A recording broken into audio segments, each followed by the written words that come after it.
Apple has just announced the new 2024 iPad Pro and iPad Air, and just like with most events, there is a number of things Apple didn't discuss during the event itself. But this time, there's actually a lot more than usual that Apple hid from you about these new iPads.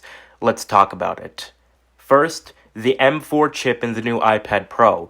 Apple talked about how the new 10-core CPU in the M4 is up to 50% faster than the previous iPad Pro with the M2. But that 10-core CPU is not available in all versions of the iPad Pro. That 10-core CPU is only available on the 1TB and 2TB models of the iPad Pro. The 256GB and 512GB versions of the iPad Pro have a binned 9-core CPU with 3 performance cores and 6 efficiency. And just like the last iPad Pro, the 256 and 512GB models come with 8 gigs of memory, while the 1TB and 2TB models come with 16 gigs. There's also another feature limited to the higher end models, and that's the nano texture glass. Nano texture glass gives you lower reflectivity than the standard glossy glass. But again, this is limited to the 1TB and 2TB models. And even if you upgrade to those storage options, it's another $100 for the nano texture glass. A lot of money here. Next, Apple actually removed a couple things from the new iPad Pro that were from the old iPad Pro. The cellular models of the new iPad Pro and iPad Air no longer feature a SIM card slot, just like how the iPhone 14 and iPhone 15 ditched the SIM card slot in the US. Except for these new iPads, it's not just in the US, it actually looks like a global thing. They also removed 5G mmWave support from the new iPad Pro. It only supports sub-6 GHz 5G now. My guess is this is due to the super thin design of the new iPad Pro literally not having enough space to fit the mmWave 5G antennas, and due to the fact that mmWave 5G is not widely available in the US.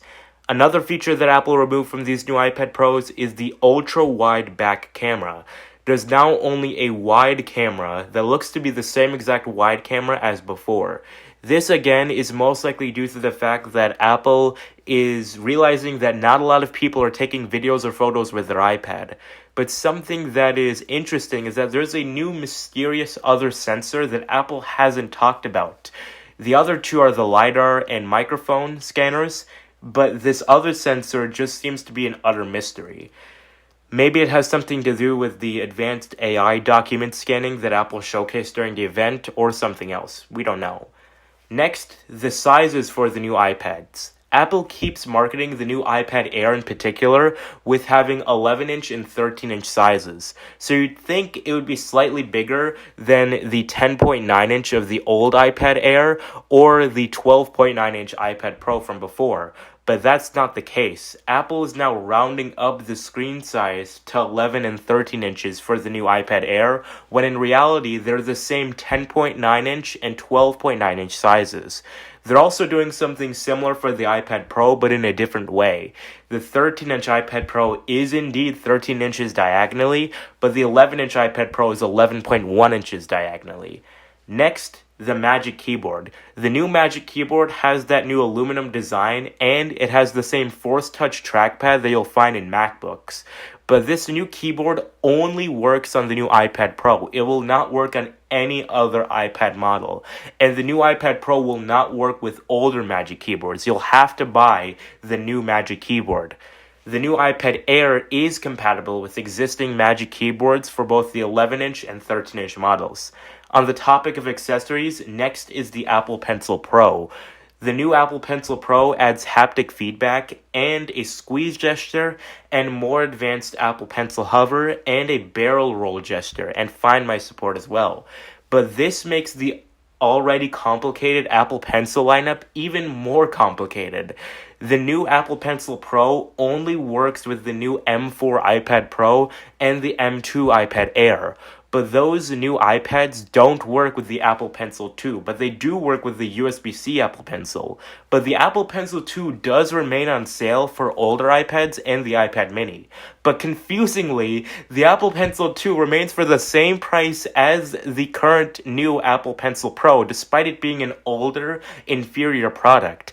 And to add on top of this mess, Apple is still selling the 8.5-year-old Apple Pencil 1 for like the 3 people who need pressure sensitivity on their 10th generation iPad. Yeah, Apple needs to fix this lineup. And last is a big change to the entry-level iPad. Apple talked about how the 10th generation iPad is now going to be priced at $349, $100 less than before.